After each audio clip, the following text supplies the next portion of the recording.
আজকে আমরা পনিরের রেসিপি করছি। প্রথমে কড়াইটা গরম করে কিছুটা তেল দিয়ে দিলাম। রোজ তো পনিরের পোস্ত এসব দিয়ে করে, আজকে অন্যরকম স্বাদের পনির করে দেখাচ্ছি আপনাদেরকে। যদি আপনাদের ভালো লাগে প্লিজ চ্যানেলটা সাবস্ক্রাইব করবেন আর কমেন্টে জানাবেন।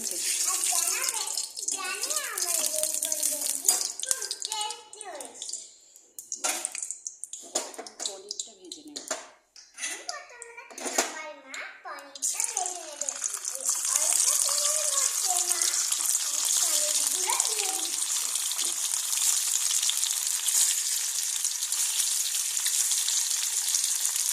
আমরা 250 গ্রাম পনির নিয়েছি এখানে।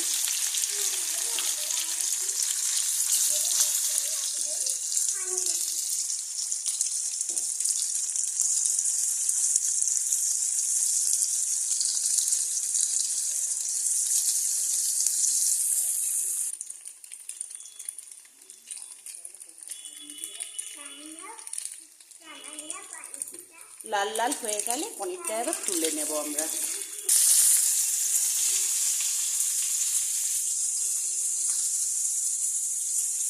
এবার আস্তে আস্তে টমেটো কুচি, ক্যাপসিকাম কুচি,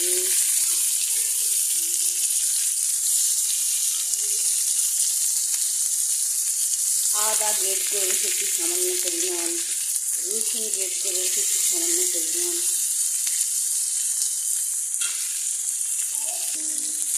এবার ওগুলোকে ভাজবো, হালকা করে ভেজে নেবো আমরা।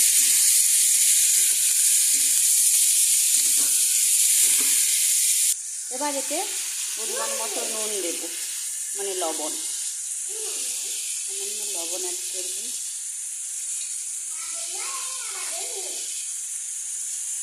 ভালো করে নাড়াচাড়া করে নেব, একটু সামান্য ভাজা ভাজা করতে দেব।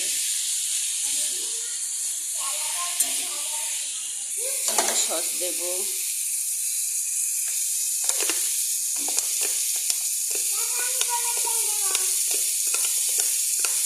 সামান্য পরিমাণ টমেটো সস দেব,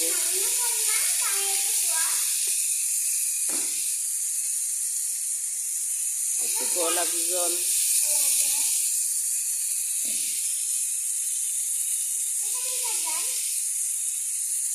ভালো করে নিয়ে নেব।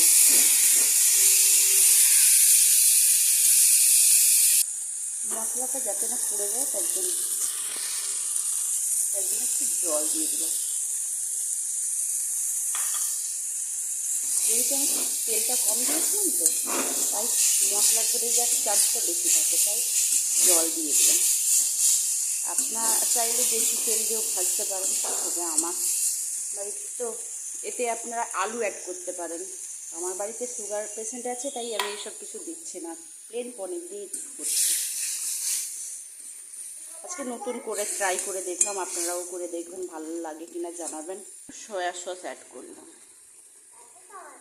কারো বাড়িতে তেঁতুল থাকলে সামান্য একটু তেঁতুলওয়ালা জল দেবেন, তাতে টেস্ট আরও সুন্দর হয়।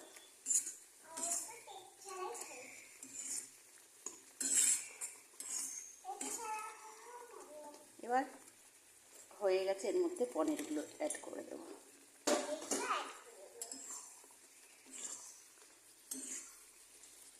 দেখুন দেখতে কত সুন্দর লাগছে।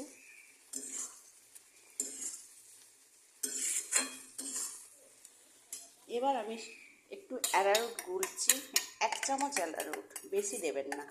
অ্যারারুটও দিতে পারেন, কর্নফ্লাওয়ারও দিতে পারেন, কেউ চাইলে ময়দাও দিতে পারেন। বাড়িতে যা থাকবে আপনারা দিয়ে বানাতে পারেন।